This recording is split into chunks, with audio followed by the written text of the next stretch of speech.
Vivimos en un mundo diseñado para vivir en familia, o al menos en pareja, pero en el que cada vez más personas acaban viviendo solas. Dentro de 15 años, en 1 de cada 3 hogares habrá una sola persona. Soy Juan Luis Sánchez. Hoy en Un Tema al Día, la vida siendo uno. Una cosa antes de empezar. Hola, soy Juanjo de Podimo. Me asomo por aquí para recordarte que por ser oyente de Un Tema al Día, tienes 60 días gratis de Podimo para escuchar miles de podcasts y audiolibros. Entra en podimo.es/aldía. Sabemos que la soledad a veces quiere decir abandono, depresión, pero no siempre. Hoy no queremos hacer un tratado sobre la soledad. Hoy queremos simplemente escuchar los matices que hay en las historias personales. Son las de David, Victoria, Pi y Nuria. Los 4 viven solos. Pues a los 30 años decidí irme a vivir solo porque ya era hora, ya quería que mis cosas fueran mis cosas, mis cuadros fueran mis cuadros, no tener a nadie en la habitación de al lado. En mi caso no ha sido buscada, es decir, es lo que se ha dado. Bueno, hay unas etapas en la vida en que tienes muchos amigos, incluso inicias relaciones sentimentales y vives muy cerca de otra persona. Pero en realidad siempre he vivido sola, porque si estás esperando o tienes necesidad y tienes que buscar, es que yo llegué a un momento en que ya dije pues que no me apetecía, ¿sabes? Así que vivo muy a gusto en este estado y con mis amistades, con mi trabajo, es decir, afortunadamente bien y a gusto. Pues la verdad es que ya se convirtió en una necesidad. Al final, con la edad yo creo también, apetece tener pues tu espacio propio, intimidad. Yo que no soy de Madrid, que llevo muchísimos años fuera, al final sientes que no eres de ningún sitio. Se convirtió en prácticamente una obsesión de necesito por favor abrir una puerta y decir estoy en casa. Yo me separé y por circunstancias nunca he vuelto a encontrar una pareja para dar el paso de irte a vivir, y entonces al final pues optas por la opción de irte a vivir sola. Nuestros 4 testimonios tienen entre 35 años, los de David, y 64 años, los de Victoria. Eso hace que sus historias en torno a por qué viven solos sean distintas. Bueno, yo te puedo decir que estuve meses o años buscando piso para mí. Y ya no solo era el precio de la vivienda, es el precio de la vivienda por lo que ofrecían, que no dejaba de ser prácticamente inhabitable, una habitación al fin y al cabo, por un precio desorbitado, y ya no solo el alquiler, sino las condiciones para alquilarla, porque luego era el aval, no sé cuántos meses de fianza, en las agencias de por medio. O sea, es que solo para plantearte dar el paso ya necesitas tener un colchón económico. Y eso no es fácil cuando llegas a final de mes de milagro. Y pude hacerlo porque tengo un amigo que tenía un piso en alquiler.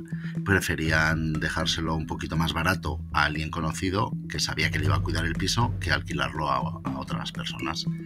Y más que nada, si no fuera por ese amigo que me dejó a un precio bien, poder alquilar el piso, yo ahora mismo estaría compartiendo piso con 2 o 3 personas. En España viven solas más de 4.800.000 personas. Son 2 millones más que hace 20 años. Eso pasa si miramos al pasado. Si miramos al futuro, hay unos datos que acaban de salir del Instituto Nacional de Estadística que nos dicen que dentro de 15 años el número de personas viviendo solas aumentará un 27%. Eso significa que en 1 de cada 3 hogares habrá una persona viviendo sola. ¿Tenemos una sociedad diseñada para eso? En general está la vida planteada para ser más de uno, en todos los niveles, a nivel afectivo, a nivel de dinero, a nivel de casa, a nivel de comida, a nivel de todo. Al vivir solo y tener que pagar todo tú, casa, comida, pues te dificulta más a llegar a final de mes. La vida siendo uno o siendo una es un puzzle que no acaba de encajar, y no hace falta irse a los grandes dilemas. Podemos hablar de la rutina. Ir a la compra, por ejemplo, es una de las experiencias que cambia por completo si uno llena el carro solo para sí mismo. El sistema parece que no está preparado para eso.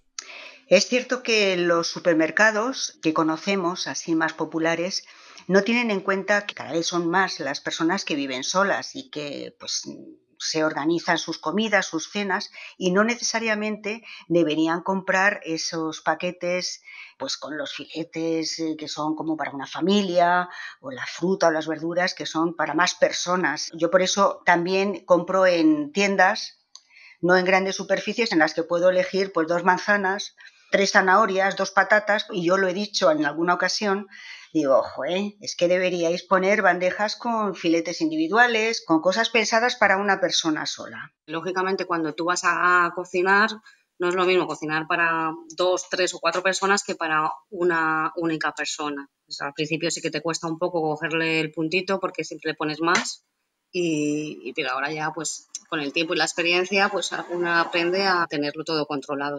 La paella por regla general te apetece o la haces para más gente, pero ¿por qué tienes que dejar de comerte una paella si te apetece, ¿no? Entonces al final tienes que buscarte tus mañas, comprarte tus sartencitas más pequeñitas, especiales para la paella, para 1 o para 2 como mucho, la cantidad de arroz y de caldo que se le tiene que echar. Lógicamente para uno pues es un poquito más complicado coger el puntito, pero una vez que lo coge pues salen riquísimas, claro. Para vivir en familia hay que organizarse y mantener una rutina disciplinada más o menos. Para vivir solo, en realidad también. Yo me organizo algún día del fin de semana y lo que hago es cocinar, pero claro, cocinas en cantidades enormes para el bloque, como yo digo, y al final tienes que tirar de tupper al congelador porque obviamente no es algo que tú, una persona sola, vaya a consumir en ese momento, ese mismo día. Es imposible. Pero claro, hay muchas veces que hay cosas que al final te caducan, se ponen malas y las tienes que tirar, pero sí, te dejan mucha pasta y te tienes que organizar, yo creo que bendito congelador, porque si no, es imposible. Yo unas lentejas no me voy a hacer para mí solo, o no voy a comer 5 días lentejas. Prefiero hacer para 5 comensales, dicho así, como un día y después lo que hago es embotar. Lo emboto al baño María y así por lo menos tengo para 3-4 veces y no tengo que comer toda la semana lo mismo.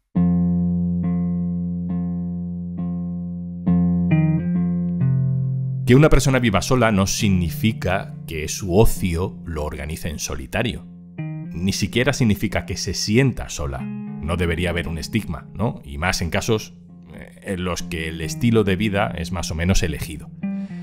Pero también es verdad que Victoria, Nuria, David y Pi sí que se han tenido que enfrentar a un momento, a un dilema. ¿Me voy solo al cine?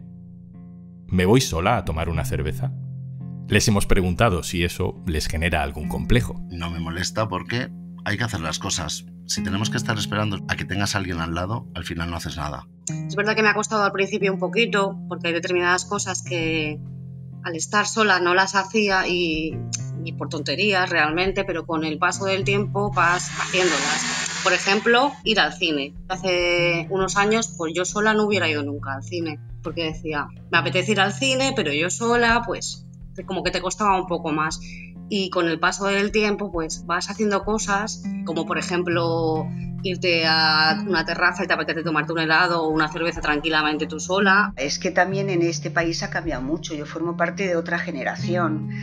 Entonces, esa época de transición de los años 80, 70, 80, pues es la que a mí quizá me podía dar un poquito más de timidez, ¿no? Pero progresivamente, bueno, pues uno la va perdiendo, porque la curiosidad es mayor y porque las ganas de hacerlo pues eran importantes. Es decir, si me apetece, me voy a ver una película, una obra de teatro, me hago un viaje sola, no tengo ningún problema en ese aspecto. Es decir, es que la vida es corta y no me da la gana perder oportunidades por no tener con quién hacerlas. O sea, que yo sola pa'lante con lo que haga falta. David recuerda bien la primera vez que decidió que por qué no iba a ir solo a un sitio al que estaba deseando ir. Sí, me acuerdo que me invitaron a una obra de teatro, una compañía a la que conozco, y me dijo, pero solo te puedo dejar una entrada. Y dije, pues bueno, pues no sé, pues ¿qué hago? No voy. Es como, ¿cómo vas a quedar mal con esa compañía que te acaba de invitar al teatro?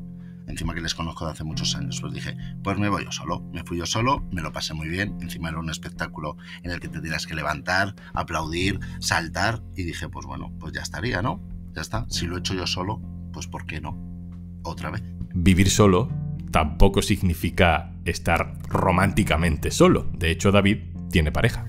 A la hora de cocinar lo que hago es, yo embotaba para mí y ahora emboto para mí, pero siempre uno de los botes van para mi pareja. A la hora del ocio sigo saliendo yo solo, sigo yendo a tomar una cerveza yo solo, si hay que ir al cine también. También ahora teniéndolo al lado, pues tú preguntas primero, preguntas si esa persona que tienes al lado quiere hacerlo contigo, es decir, te vienes al cine, te vienes al teatro. Si cuentas primero con la otra persona y después si no puede, pues vas tú solo o lo haces tú solo. El trabajo es la pieza final de este puzzle. No tener dependencias en casa, no tener niños, no tener mayores a los que cuidar, no tener esas responsabilidades compartidas, te da más libertad para el éxito laboral, ¿no? En mi circunstancia personal yo diría que, bueno, que sí me he entregado más al trabajo primero porque me gusta, porque lo exigía y por responsabilidad. Y entonces yo sí que al ser sola quizá he dedicado más tiempo al trabajo que a otra cosa, ¿no? Tengo que decir que en una época tuve perro y el perro sufrió, el pobre, las consecuencias de mi dedicación al trabajo. O sea que entiendo que si hubiera tenido familia, pues no sé cómo habría hecho. Y bueno, pues es verdad que quizá por estar sola y sobre todo porque me gustaba el trabajo, pues si me hubiera gustado, me hubiera rebelado, pero siendo responsable y gustándome el trabajo, pues sí es verdad que el hecho de estar sola me ha llevado a trabajar más en mi tiempo supuestamente libre. Se percibe porque cada vez que vas a pedir vacaciones algún día, todo el mundo, primero quien tiene hijos y después el resto. Es decir, yo vivo solo, no tengo hijos, pero también tengo una vida. Es decir, yo no te cuento las plantas que tengo en el salón que tengo que regar diariamente, ¿no? Pues es así. Todos creo que deberíamos de poder elegir teniendo hijos o no teniendo hijos, teniendo familia o no teniendo familia. Es como, tú te puedes quedar hasta las 6 porque no tienes a nadie. Y es que yo tengo que recoger al niño en la guardería. Yo que llevo prácticamente toda la vida dedicándome a la hostelería, al final tú trabajas obviamente vacaciones, festivos, fines de semana, todo, ¿no? Y sí que es verdad que parecía que si la compañera o el compañero que tuviera hijos y tal, sus vacaciones, digamos, estaban por delante de las mías porque tenían que coincidir con las vacaciones escolares. O disfrutar, por ejemplo, del Día de Reyes, que es como, bueno, que yo no tenga familia no implica que no me quiera reunir con la mía o que para mí no sea también importante o especial o yo necesite también esa misma fecha. Y al final sí que tienes la sensación de que tú estás como un pasito por detrás en ese tipo de cuestiones.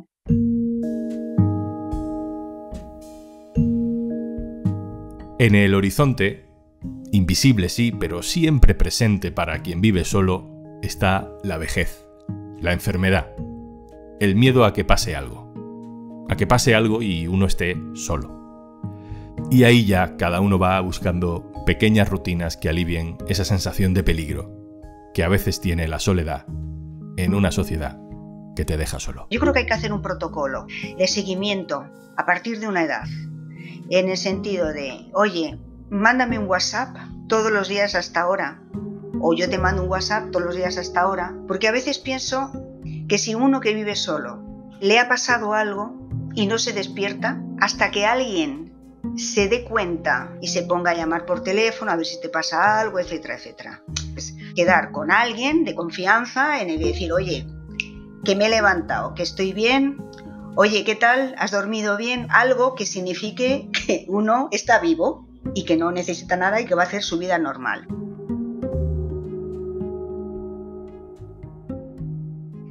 Llegó un momento en el que yo decidí que me iba a adaptar a lo que yo tenía y que iba a ser feliz o procurar estar a gusto con lo que tenía y con lo que vivía y con mis cosas, y que me iba a adaptar a eso y dentro de eso yo iba a estar lo más a gusto posible y ya está.